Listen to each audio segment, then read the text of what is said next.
दोस्तों, क्या आपने कभी सोचा है कि एक नीति जो जनता के फायदे के लिए बनाई गई हो, कैसे भ्रष्टाचार का अड्डा बन सकती है? आज हम आपको बताएंगे दिल्ली शराब घोटाले की पूरी कहानी, पॉलिसी से लेकर पॉलिटिक्स तक और भ्रष्टाचार से लेकर जांच तक। तो वीडियो को अंत तक जरूर देखें। दिल्ली शराब घोटाला, सत्ता, पैसा और पर्दे के पीछे की साजिश। नीति की शुरुआत। स्क्रीन पर दिल्ली सरकार की प्रेस कॉन्फ्रेंस का विजुअल। मुख्यमंत्री बोलते हुए दिखाई दे रहे हैं। साल 2021, दिल्ली सरकार ने नई शराब नीति का ऐलान किया। इस नीति का उद्देश्य था भ्रष्टाचार खत्म करना, राजस्व बढ़ाना और शराब की बिक्री में पारदर्शिता लाना। मुख्यमंत्री और उनकी टीम ने दावा किया कि ये नीति एक क्रांतिकारी कदम है। लेकिन क्या ये सच में क्रांति थी, या इसके पीछे छुपी थी एक गहरी साजिश? जनता ताली बजा रही है, पोस्टर्स दिख रहे हैं, नई दिल्ली, नई नीति। धीरे धीरे म्यूजिक म्यूट होता है।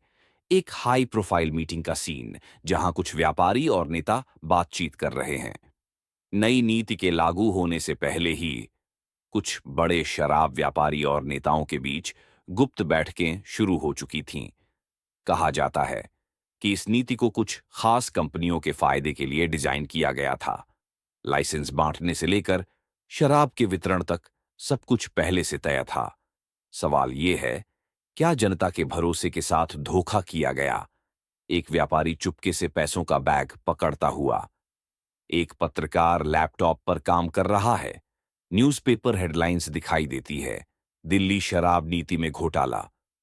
2022 में इस नीति पर सवाल तब खड़े हुए जब कुछ पत्रकारों और जांच एजेंसियों ने इसमें बड़े घोटाले का खुलासा किया। आरोप लगा कि शराब नीति के जरिए सरकार और व्यापारियों ने करोड़ों का फायदा कमाया। ऑडियो रिकॉर्डिंग्स, डॉक्यूमेंट्स और गुप्त दस्तावेजों ने इस घोटाले की पोल खोल दी। ईडी और सीबीआई की छापेमारी की क्लिप, नकदी और दस्तावेज जब्त होते हुए। राजनीतिक उथल-पुथल, विपक्ष का प्रेस कॉन्फ्रेंस, नेता कैमरा के सामने बोल रहे हैं। जैसे ही ये घोटाला सामने आया, दिल्ली की राजनीति गर्मा गई। विपक्षी दलों ने सरकार पर भ्रष्टाचार के गंभीर आरोप लगाए। वहीं सरकार ने इसे अपने खिलाफ साजिश बताया। यह घोटाला सिर्फ एक भ्रष्टाचार नहीं, बल्कि जनता के भरोसे पर सबसे बड़ा हमला है। ये सब राजनैतिक बदले की भावना से हो रहा है। हमारे पास छुपाने को कुछ नहीं है। सीबीआई और ईडी के ऑफिस का विजुअल। अधिकारी फाइलें खंगालते हुए। जांच एजेंसियां इस केस में कूद पड़ी। छापेमारी हुई, सबूत जुटाए गए और कई लोगों से पूछताछ की गई। लेकिन इस केस ने सत्ता और सिस्टम की कमजोरियों को भी उजागर किया। क्या दोषियों को सजा मिलेगी, या फिर ये मामला भी फाइलों में दबकर रह जाएगा?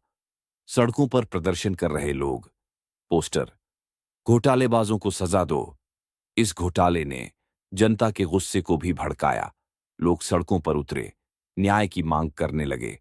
लेकिन क्या ये आवाजें सत्ता के गलियारों तक एक प्रदर्शनकारी बोलते हुए, हमें सरकार पर भरोसा था, लेकिन उन्होंने हमें धोखा दिया? सवाल जो बाकी है।